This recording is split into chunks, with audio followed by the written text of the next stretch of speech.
to our youth stream and YouTube videos, we praise God for you. We pray that you encouragement to be looking for a church home. I guess we're looking for it. Come over here to the area at the Baptist Church. And everybody is somebody in Christ is dead. Come on over here and take this prayer. Thank you, Lord. Just go on. Amen. Amen. We want to thank Minister Sobel for the reading of our scripture today, found in Colossians, the 3rd chapter. He read verses 5 through 17. Allow me to read the first 4 verses, and then 10 through 14. It says, if ye then be risen with Christ, seek those things which are above, where Christ sitteth on the right hand of God. Set your affection on things above, not on things on the earth. For ye are dead, and your life is hid with Christ in God. When Christ, who is our life, shall appear, then shall ye also appear with him in glory. You go down to the 10th verse. It says, and have put on the new man, which is renewed in the knowledge after the image of him that created him, where there is neither Greek nor Jew, circumcision nor uncircumcision, barbarian or Scythian, bond nor free, but Christ is all and in all. Put on therefore as the elect of God, holy and beloved, bowels of mercy, kindness, humbleness of mind, meekness, long-suffering, forbearing one another, and forgiving one another.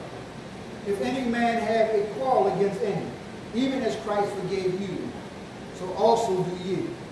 And above all these things, put on charity, which is the bond of perfectness. We thank God for this word. We pray and bless the hearts of those that have heard it. Amen. If I was to use a subject today, I would talk about clothed in Christ. Clothed in Christ. There's a necessity for us to be clothed in Christ. We realize that from a earthly perspective, sometimes people look at how we are dressed and determine who we are. You know, it's like the world feels that every young man that wears a hoodie is doing something wrong. The way they dress dictate who they are. There's sometimes, and I know for myself, that I have went into a store with my jeans and a pullover shirt. And people look at me like I'm less than. Like, why are you even in this store? You can't afford nothing in this store. And if you're looking for somebody to help you, they're not even coming to assist you, but they're standing far off, looking at you as if you are a thief. But then you get dressed up, put your suit on, have your, your jewelry on, and you come in looking like money. They come up to you and say, how can I help you? People look at you and make a determination of your character. And it's not always the proper determination. Am I right about that? Amen. I can remember me and my wife going to a play. And you know, I talk about discernment when you have people asking you for money. And you know, as you park your car and you walk down Broad Street, you know, as you come across Locust, all along there you got different people that are laying and asking for money. And you walk past them.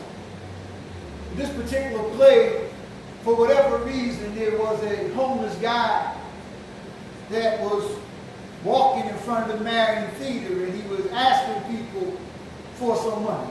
Wow. And out of all the people I passed, I turned and gave him $1. And later on, I kind of felt good that I gave him $1. Because as we were looking at the play, came a part in the play where a man came by and he started talking to the people. And he was the same homeless guy that we seen outside. And he said, all of y'all are coming to a gospel play, and I believe that most of y'all call yourselves Christians, but you walk right by. You turned your nose up to me because I was a raggedy old man with a torn blanket of rags around. And they didn't understand what he was saying, but later on in the play, when the young son who had gotten away from the Lord and went out into the world and was doing all manners of things and got caught up in the drugs and the immorality of the world and got shot, was laying on his dying bed. That old raggedy man that was homeless, he came into that young boy's room and he took off that raggedy, torn blanket. And he laid it across the boy. As he laid it across the boy, he transformed into Christ.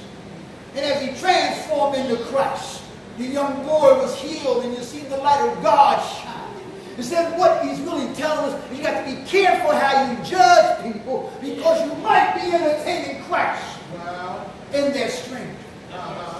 So he said, be careful how you entertain strangers, because you might be doing what? Entertaining an angel in disguise. And so we got to be clothed in Christ, not being self-righteous, but allowing God to discern our hearts, so that we're not looking at the outward part of the man, but we're looking at the inward part of the man that's shining through. Martin Luther King said that he had a dream that one day his 4 children would be judged by their character and not by the pigmentation of their skin. Well, as we consider our text, we recognize that this passage is directly connected to the previous passage. Paul relieves our anxiety about rules and warns us against pagan influences, but he does not leave us hanging. The Colossians were seeking for true wisdom, and Paul cannot say what it is not without clarifying what it is. And so, if the true path to spiritual wisdom is not in strictly following rules or seeking out the spiritual wisdom of the world, where is it? Paul says it's not in the details, but it's in the development of a character that is rightly oriented. The specific actions of a person reveal our innermost concerns. And so, we look at our actions, not to see if we are in compliance, but to see if our inner person is being transformed. We said in our Sunday school lesson that there ought to be some evidence. Don't judge me for the way I dress, but judge me for who I am. See, because my dress might not line up with the way I speak. My dress might not line up with the way I act. Because see, I could be in some rags because that's all I can afford, but I can have a generous heart.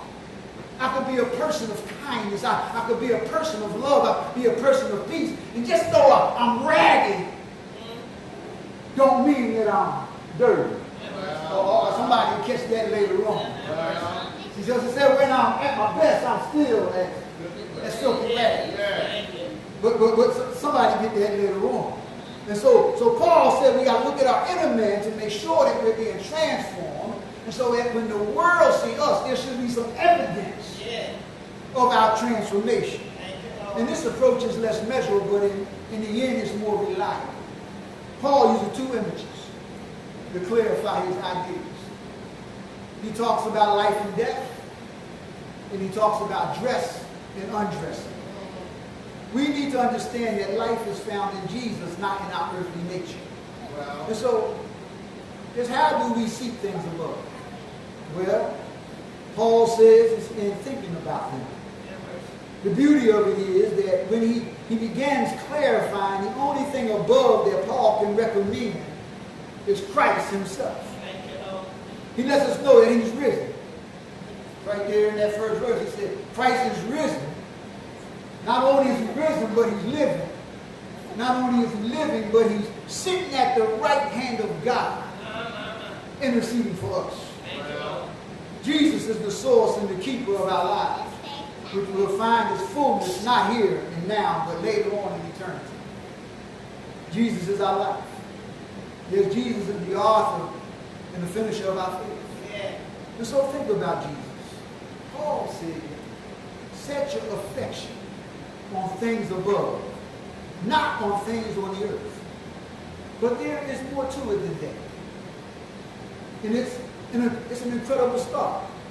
But on the other hand, we should put to death the things inside us that draw us back to this earth. Paul generalizes in this example of things of this earth, which we should that we should put to death. Things that we should put off. He says, put off sexual immorality. Put off impurity. Put off shameful passion. Put off evil desire. Put off greed, which is idolatry. Paul often began lists of evil things with sexual sin. And it is clear that he thought that this was a prominent problem for many people. And he said not only for the church then, but it's a prominent problem even today. And if you have problems with it, don't be shocked. There are many others that have some of the same issues. Other than this one item, he is more general. Question begs to ask, do you have mixed motives? Well, if you got mixed motives, then that's impurity. Are you passionate about things that are better not spoken of? Y'all know some things you know how to tell somebody that's something you could have kept to yourself. Or if you like me, you know, I say TMI. You know, they say that's shameful passion. But some things we ought not to say. Do you secretly or openly desire evil things? Well, that's something that we need to put off. Let's look carefully at greed. When we desire things to the point of unsatisfiable grasping at more for more and more, we are making those things we want God's, placing them in the highest position of our lives, because they take precedence over our life in Christ. And so we may as well melt it down, mold it into an idol, and worship that every day. We are re-embracing our own death instead of killing the deeds of darkness. And don't forget, when you let your heart return to these motivations, what you're actually doing is realigning yourself with the very things that are going to be judged in God's wrath. And so it's a continual process. These things are like a rusty sculpture. You can clear the rust away, but when it rains, you'll have to touch it up again. These are things we have to kill within us, not once, but every day. In other words, we say every day we're growing in salvation. Every day we're putting off more of the old man. Every day we're fighting with temptation of lust. Every day we're fighting with temptations of evil. Some say, well, not me, Pastor. I'm saying, yes, it might be you. Because every now and then there's somebody that get on your nerves.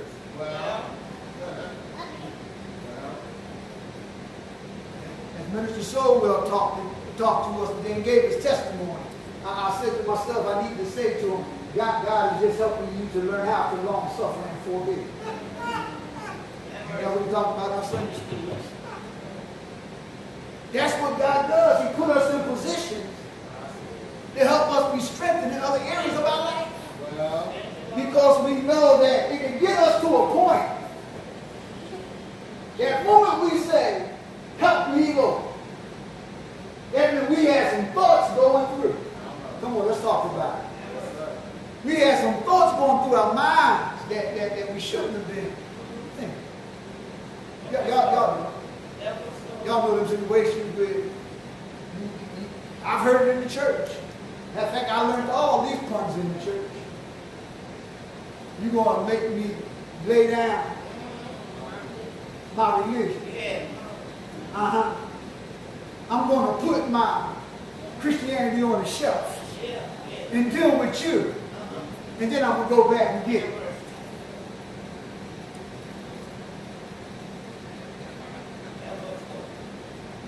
Or you done made the devil in me come out now. Well, I'm that we can put on the shelf and go back and pick it up. I heard God say that no clean thing. Holy Spirit can't dwell in an unclean temple. And so I ain't got no devil in me. How?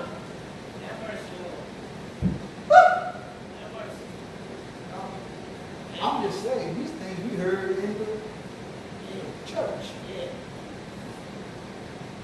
Ain't no devil in hell can overcome the Christ in me. And so in our program, I like what Jesse had.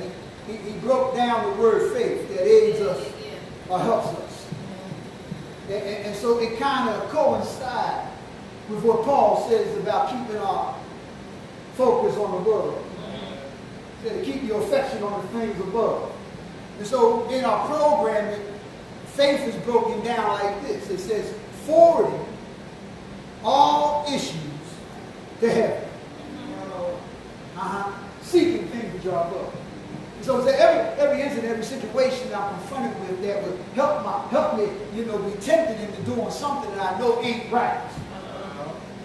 I gotta have faith that all issues that I'm confronted with, I could forward them to. You know how you get an email? Or for those who don't get an email, they get a text. And the text is so good that you forward it. Y'all know what I'm talking about. You forward it to somebody else. Well, we can do the same thing with our issues. With our issues, we should be forwarding it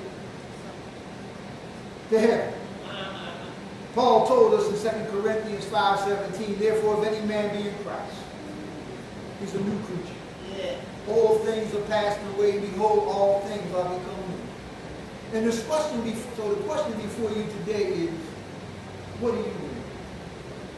What kind of clothes do you have on? I ain't talking about our robes and our dresses and our... But what kind of clothes are you wearing? Check it out. We now find that Paul shifts his image from life and death, and he looks instead at an image that suggests his clothes. He says that when we have these dark impulses, it's like wearing old, dirty, worn-out clothes. And so he wants them to divest themselves. In other words, he wants us to put them old clothes off. He said, these are old clothes that you need to put off. He said, put off anger. Put off rage. Put off malice. Put off blasphemy. Put off slander. Stop using abusive and profane language. Just put off cussing. Stop lying. Saying what kind of clothes you got on. Telling us what we need to take off. There's an appropriate sequence to these things. You can't wear a suit over your work shirt. You can't wear a gown over your coveralls. We likewise, before virtue can be put on, vice must be taken off. Y'all know what I'm saying. You know, have your work clothes on. You come in and throw your suit on. You come home, take your old dirty clothes off. You get in the shower, you freshen up, and then you put your suit on. You don't, work around the house all day and you just throw a gown on. No, you take your work clothes off that you've been wearing all day, take a shower, get refreshed, and you put a new dress on. Put a new gown on. We live in a time now where, the entertainers that I look at even the lead entertainers now, Brother Slide, coming out with a tuxedo and suits. And then not only, now Sister Nessa, I know in the day, we be busting on folk. But they come out not only with tuxedos and sneaks, but they come out with some high waters. Y'all know some were back in the 70s. Y'all know when they walk up to you, They measure your shirt. And if it wasn't at least 3 fingers, they'll start cracking on you because you didn't really have a high boy on. Yeah. Because a high boy had to be at least 3 or 4 fingers. And if your pants was too high, they say, the flood is run over. Because you got your high waters on. So there must be a flood somewhere. Anybody know what I'm talking about? Amen. And so, but this is the time that we're living in, because this is how people are dressing. And I ain't talking about no cheap clothes. And so, we got to be careful how we dress. When Paul speaks of taking off vices, he addressed things that are more obvious. Most things that are mostly associated with speaking are violence. He talks about anger and rage and malice. He speaks of hatred that we are capable of harboring and exhibiting. Slander, abusive language, and lies are the tools we use to dismantle a reputation and to assassinate people's character. You know, to mess with people's personal peace. To touch the integrity of others, to check. To make people think they're less than what they really are. And so Paul is addressing a very obvious bitterness. People that are ever so miserable. These are vices that somebody at Colossia was wearing on their sleeve. But the Colossians and all disciples are being inducted into a new life. And they're being inducted into a new identity. And this new identity is the original form in which man was made. A redemption of a lost humanity of Adam. It is a renewal of the image of God, the best dignity, the best beauty, the best integrity and humanity. And those characters we should wear and show to the world all those features that are like Christ. So as I take off all the other things, I'm putting on dignity. As I'm taking off all those things, I'm putting on beauty. As I'm taking all the things, I'm walking in my integrity. See, I don't have to be little you to be big myself. In other words, I ain't got to put you down so I can be lifted up. But I am to exhort you and to encourage you in the midst of whatever you're going through. To let you know that the same things that you go through, I go through. But through it all, we can trust in Jesus. And that our strength is not found in us, but he said when we weak, then he becomes strong. And so nobody has an advantage here. Paul emphasizes the 2 main groups that he's addressing. He's addressing the Jews and the Greeks, meaning Greek-speaking Roman citizens. Certainly Jews among them may have felt a sense of superiority. The Gentiles may have felt that others were outside immigrants. But Paul says neither has a right to feel this way. After that, he lists the most outlandish gathering he can describe with the most obvious socially problematic combinations. No extremity of difference can divide true believers of their primary identity and commonality in Christ. And that always comes first. Paul says barbarians were the tribal people beyond the reach of the empire. People in places like northern Britain and Germany. Horrible places. Scythians were the filthy, vile, ultra-barbaric tribes who were far more from drunk human blood, using human skulls for their cuts. But on a more practical level, for the Colossians, even if one man could be claimed as property and another can do the claiming, the only thing that matters is Christ. The one on the throne beside God the Father, the one who is present in all believers, regardless of their background. It don't make no difference how barbaric you is. When you receive Christ, you can turn from those evil ways. And so now that Paul's hearers have divested themselves or put off the clothing of death, he encourages them to get dressed up in beautiful new clothing of life. Amen. He says, put on some mercy. Show some kindness. Demonstrate some humility. Be gentle, be patient. Then he said, above all things, demonstrate love. This is a very similar list to Paul's list of the fruit of the Spirit. These virtues flow from Christ who lives in the inner person. They should increasingly become visible trademarks in our lives. Two virtues gain special notice.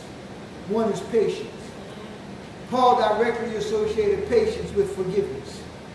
When we have a complaint against someone, we cannot claim to be truly patient with them if we cannot forgive them the way Jesus forgave us. And so when you see your brothers and sisters against whom you have something, are you truly patient with them? Or are you harboring a hidden bitterness? Are you wearing your old rags beneath your formal clothes? And second, in the second virtue that also gains special attention is love. It is the virtue that binds all the rest together. Without love, patience, kindness, gentleness, and mercy are all a show. It's all a put on. It's all a facade. It's a cheap costume. This is how John Chrysostom, the bishop of Antioch in the 3rd century, put it. All those things fall apart unless they are done with love. This is the love that binds them all together. Whatever good thing is in your mention. If love be absent, it is nothing. It melts away.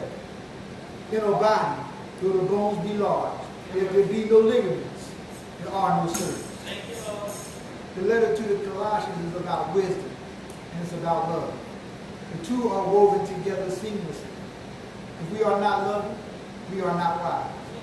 If we are not wise, we could be more loving. Notice how the virtues we put on directly contrast the destructive vices we are meant to take off. Instead of raging at someone, we ought to be kind to them. Instead of being angry when you're wrong, be merciful. Instead of harboring hatred, humbly place yourself beneath that person. Instead of slandering someone, treat them with gentleness. Instead of inflicting abusive language or being prone, be patient and forgiving. Instead of being profane, be patient and forgiving. Don't lie on or about people. Love them. The contrast is so stark as to be shocking. It inspires disbelief that the same person could appear so incredibly different. Then how do we do it? The answer is simple. According to Paul, it all comes down to what we're thinking about. And so he said, keep seeking the things above, where Christ is, where he's seated at the right hand of God. Keep thinking about things above, not on the earth. How can we tell if we are accomplishing that goal? Well, there's a scientific method used to see if children are generally cooperative or disruptive in classrooms.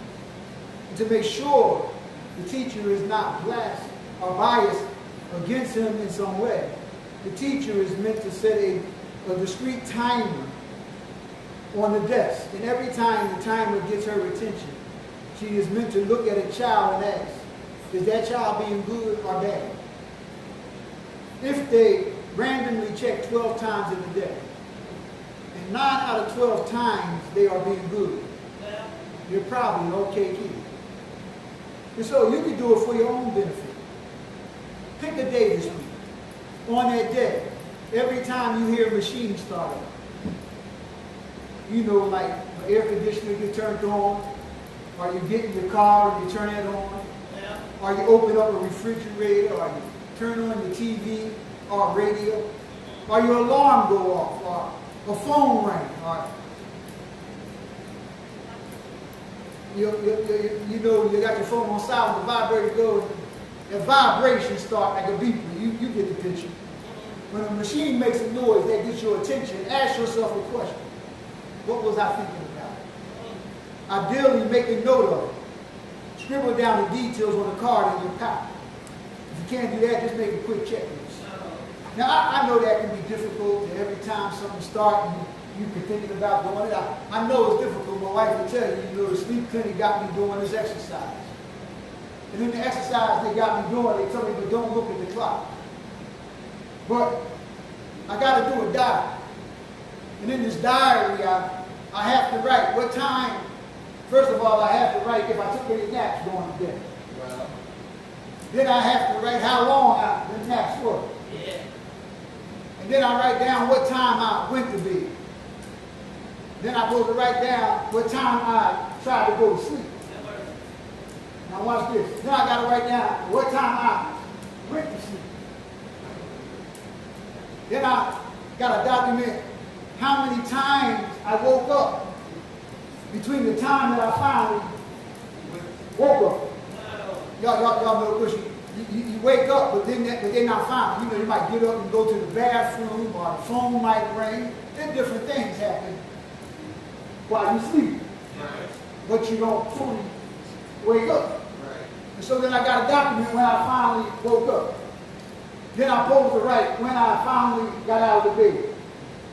And then I'm supposed to write how long in them awakenings between the time that I went to sleep and I finally woke up. How long was those times, was it? But don't look at the clock. And so I understand when I say you're going to make a checklist. Because that means, you know, stopping what you're doing and remembering what you was thinking about in them times. And the key is to think above things on the earth. At the end of the day, honestly review yourself. What were you mostly thinking about at random times during the day? When you look at your checklist, when you add it all up, are you thinking about things on this earth? Or were you thinking about things above more often? Now, you may think that this isn't fair. When you're at work, you are meant to concentrate on your job. In fact, if you didn't, you would be exercising the kind of integrity that is right and good and respected by God. An average person reads or speaks a few hundred words a minute, but think thousands of words a minute. Even when we are concentrating, our minds are multitasking. They can't help. You ever try to pray and your mind is doing? Without a doubt, your mind was dwelling on more than one thing. What were the other things that they were dwelling on? Were they things of God anywhere in the equation? If they were, give yourself credit. You will find one of two things by the end of the day. You are thinking of the things of God, or you're not. If not, your path is clear. If you are, take your analysis to the next level. Are the things of God that occupy your mind wrapped in love for others? Are they wrapped in kindness? Are they wrapped in gentleness? Are they wrapped in patience? Are they wrapped in humility? If they are not, they should be. If you get done with the study and find that you seem to be doing okay, before you start patting yourself on the back, do another study with this question in mind. Again, think on things above with love. I will not be collecting the assignment. It will not affect your church grade. But grade it yourself and find ways to do better. Paul suggests some at the end of this passage. He said, pursue peace, thankfulness, godly music. You may want to show your result to somebody. You might want to talk to a spiritual mentor or a prayer partner. And that'd be good. Talk about it. Find out what you can do better. We all have ways we can grow. We all have cleaner, newer clothes that we can wear. God has given us his own infinite self to think about. And the more we think about him and the things that he values, the more we are living wise, loving, spiritual lives. The question for you today is, when everything is said and done, are you clothed in Christ? Because one day, that same Jesus who died and was buried and rose again, that same Jesus came down so that we can be clothed in him. He's coming back for a prepared people, people that have been adored for him, or people that have been walking in their integrity, or people who have been clothed with kindness and gentleness, or people who have been forbearing and long-suffering, or people who have been patient and forgiving. I don't know about you, but on that day, I want to be found clothed in Christ. And so the only way I can be found clothed in Christ on that day is if every day I'm putting on something clothes. Every day I'm taking off something and I'm putting on something. Every day I'm putting it away. And then everything I'm adding. Remember I talked about that subtracting? Man, every day I'm taking something away that would displease God and adding something that would please Him. Y'all know what I'm saying? Every day I'm examining my thoughts. Even when you look at TV, your thoughts can go somewhere else. Even looking at the news, your mind can go. And you got to say, forgive me, Lord, for what I just thought. Anybody been there? You got to ask God in the midst of the day, Lord, forgive me. Or you ever said something, you said, now, Lord, I know I won't over you. Say it. God wants us to be clothed in Him. He wants us to do a daily, that's what I'm talking about, a daily self-spiritual inventory to find if we're truly clothed in Him. I don't know about y'all, but that's good news. Amen. What you mean that's good news, Pastor? Well, the good news is that no matter where I'm at in my life, God has given me where to be clothed in Him. And no matter where I'm at, God is so loving that He's interceding for me. Even in the times that's so difficult, when I don't even know what to pray for, I don't know how to pray. I don't care who you are. We all get there sometimes. Amen. I will get there sometimes, and Lord, forgive me as I'm repenting. I don't know what I'm talking about. Amen. That's when you know you pray. You seem like you always pray the same prayer. Then you start asking God, Lord, forgive me as I'm repenting. But Lord, I just want you to hear my heart. And so, Lord, this is what's on my heart. And so sometimes it might just be the same thing. And so even when you're doing good, you're still asking God to do what? Forgive me if I'm falling short.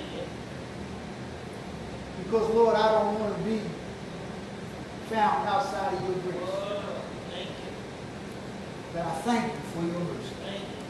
And so today, the question that you have to ask yourself, as you look at your life, where you are right now, what are you clothed in? I say be clothed in Christ. If I don't tell you nothing else, just be clothed in Christ. No, that God is not lying.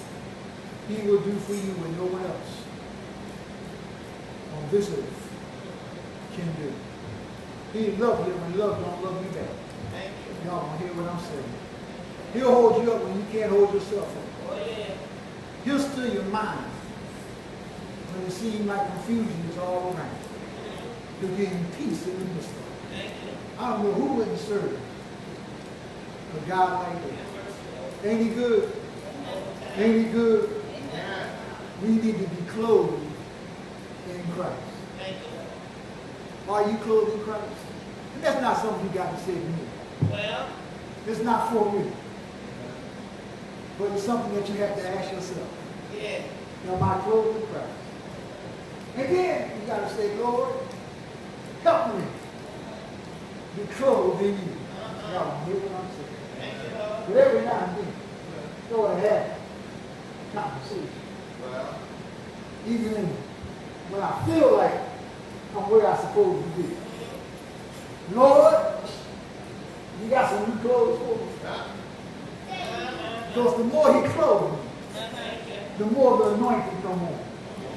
Now, because I got the anointing on me, don't mean I'm not going to have the wish. Because the more anointing you put on, y'all watch this now.